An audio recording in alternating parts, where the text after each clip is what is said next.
So you've chosen your permaculture garden site. You've lived on it long enough to understand the way water, light, and air flow across the land. You understand the patterns of traffic across the property, where you spend most of your time, and the paths you walk across most frequently. And now you're ready to set about putting together your ultimate permaculture garden plan. In this video, I'm going to demonstrate the permaculture garden design that I assembled. I'll show you how I create overlays, where I got my base layer image, and how I set about stacking the layers to make best use of this important reference document. Now, the very first thing I've learned through experience is observation on location. The first step in any permaculture system is knowing what lies before you. What is the flow of light across the landscape? Where do the prevailing winds blow from? What's the soil quality like? What inputs are necessary to support life? The main rationale for this observation is to maximize the given potential of the interconnected systems that make up your garden.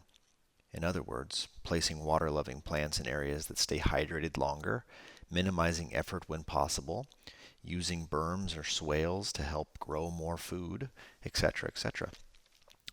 So it's important to understand how light, water, and air flow across your property, but why? For some, this might be obvious, but there are subtle nuances that will affect the vitality of your systems. For instance, here on my land, the wet season is very different than the dry. Had I jumped right into placing my chestnut orchard, I would have chosen the wrong spot. Where I had planned to place the trees was boggy in the winter and spring, and this would have wreaked havoc on the little trees. Also, had I not spent a full year with the property, I would have chosen the wrong location for my annual vegetable garden. Where I had originally planned to place the garden, I later came to realize was once the car parking lot for the previous owners. As you can imagine, the dirt in this area is totally compacted, and that in the winter it holds a lot of water on the surface. It's also the first area of the property where the grass totally dries out. Furthermore, my children love to play in this area because it's the flattest spot on the property and the first to warm up in the morning. So observing that, I noticed, well, this might not be the ideal spot for an annual garden. Little cues start to present themselves if you know what to look for. Like, for example, in that dry spot that I had originally planned to put the annual garden, a ton of dandelions come up in the early spring, and they last throughout the summer. Now, we know this plant is beneficial for multiple reasons, one of which it likes hard soil because it thrives in that clay-like environment, right? It sends a taproot penetrating down in those hard layers, pulling vital nutrients up to the surface. And then when it's done its job, breaking up that hard pan, they disappear and something else comes in to take place. Now looking at that, I see, oh, look at all these dandelions. I'll bet you this is a super hard surface. Sure enough, driving a shovel down into it, I realize this is a pretty tough spot. So let's take a look here at the OmniGraffle application I use when developing these designs.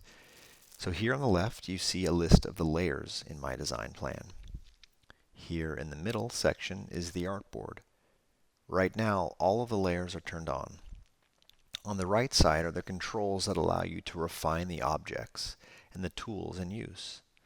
This is also where you will find the stencils, like this handy garden stencil pack.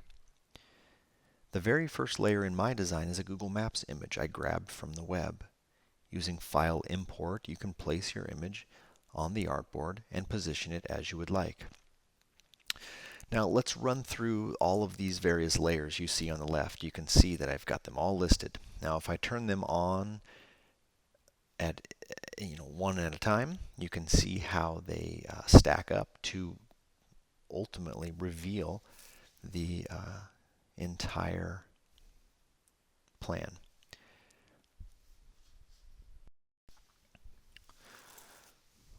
So let's start by turning on the zones, right?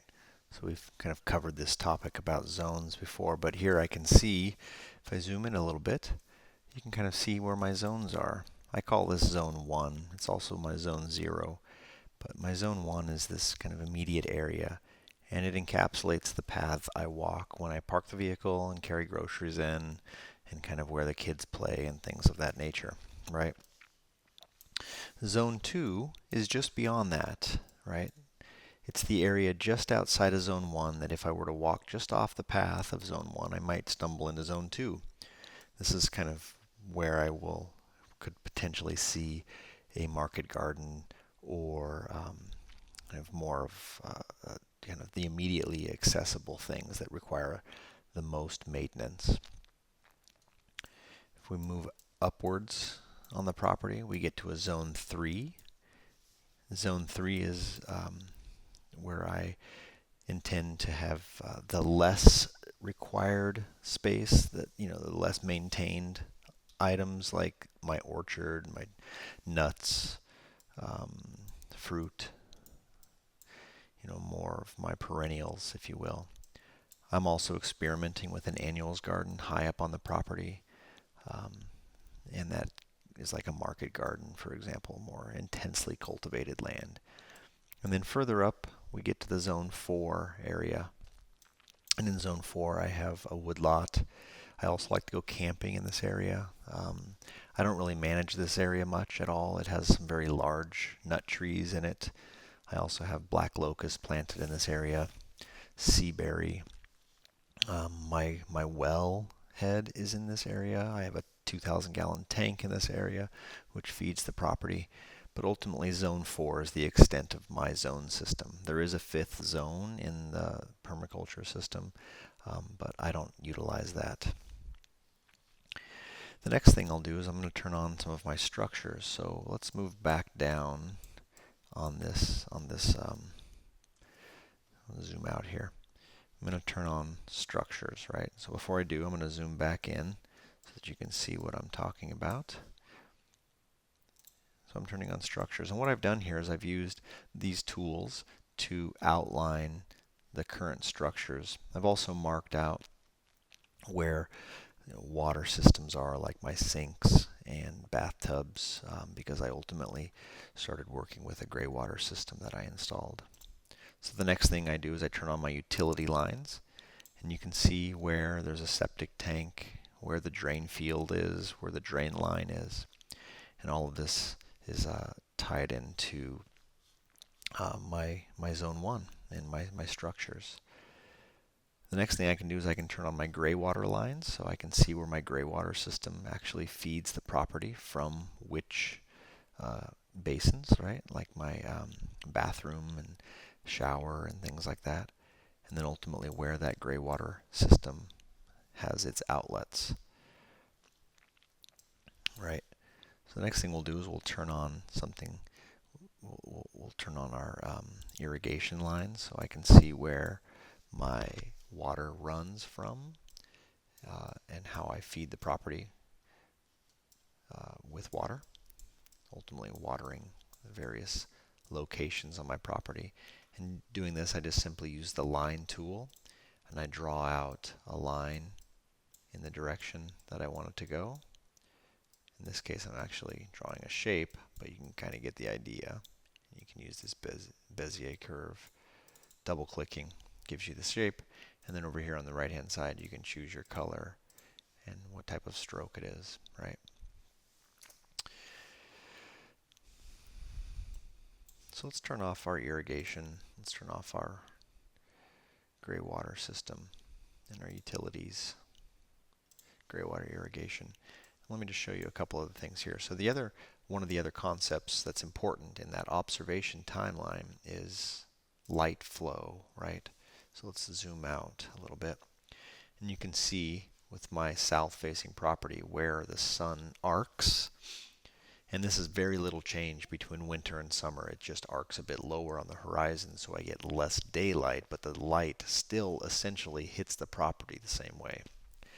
If you were in a different orientation, the light would be much more dramatic in its change, of course. How does water flow across the property? So let's zoom back out a little bit further, and I'll turn on my water flow. And you can see this is a slight sloping property, starting at the top of the property and moving down. There are springs that occur, they're seasonal, and how they saturate the property with water. So I can see where those water collects and pools and things to consider, right, when planting. So one thing I've observed is that in this upper area, there's an actual seasonal spring, but in the summer it goes subsurface. So it might make sense to plant trees, and I'll turn on my perennial layer, trees in and around those those springs, right? I have a blackberry hedgerow. Of course, they can thrive in pretty much anything, and these are along this water section. Um, this natural spring is here, and I've planted walnuts, seaberry, black locust, and other things in this area. Over here, where it's a lot drier and water doesn't pool, I've got my fruit and nut orchard, chestnuts across this upper portion of the property, and everything has been positioned based on that foreknowledge I've gained by living here for a year. Let's turn off the perennials again.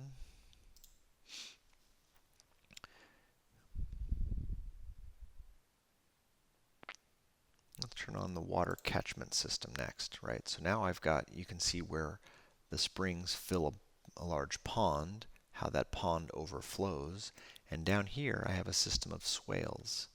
And those swales are built on contour, and the idea behind the swales is that they really hold water, about 10 to 50 gallons more, 50,000 gallons more water that was normally just overflowing and running off the property is now captured in these swales, which are also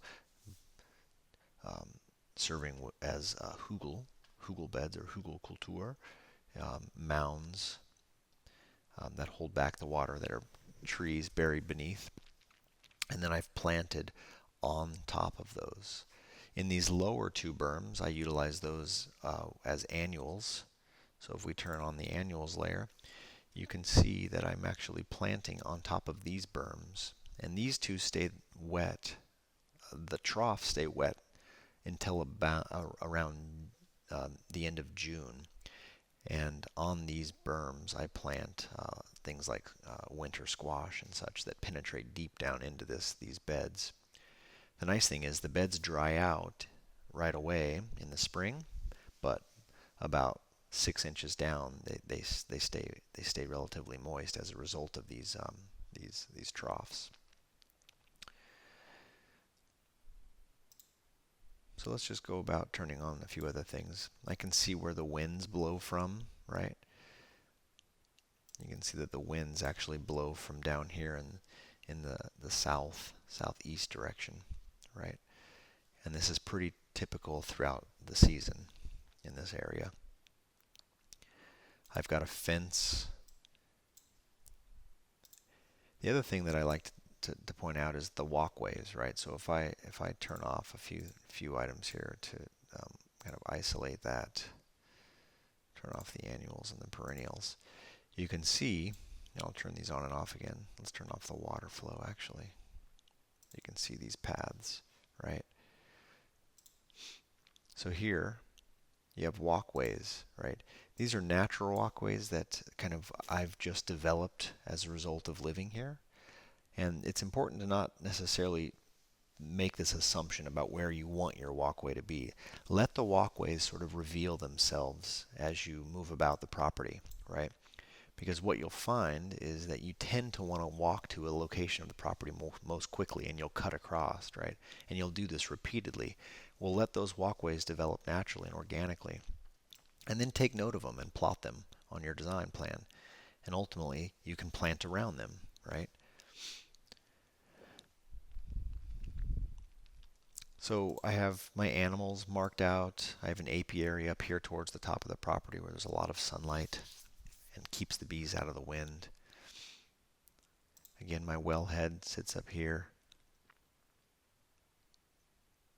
My perennials, annuals. I have notes off to the right, which I just use the text tool to generate. And ultimately I point to the various parts on the property. And the idea here is, and I think you understand what I'm getting at, is that this map becomes an important reference document for me, and I come back to it regularly. I update it. Sometimes maybe a tree might die. I'll select it, delete it, or perhaps I replant that tree, right, with something else. All of this is constantly in flux and changes, but it's also a very important reference document that I refer to throughout the seasons, and update it as things change. So what I'm getting at here is that a garden design starts with observation and ultimately evolves from that observation and becomes a very detailed map of your property. And I use OmniGraffle to do that. I'll give you guys a link as to where you can download that file from, to plan this yourself. But if you don't like working on a computer for things like this, then my advice would be rather use a large sheet of paper. And like I mentioned in my article, the post that I wrote, I actually went down to my county office and they printed out this large 40 inch by 30 inch overhead view of my property, and I was able to put tracing paper down and draw on top of that. Um, Ultimately, I chose not to go that route. I am comfortable working on a computer for most of these things, and I like the immediacy of being able to update that over time instead of having to use more overlays and redraw things. But that's just me. Approach it whichever way you prefer, and use it. Let it work to your benefit and allow it to help inform your ultimate garden design.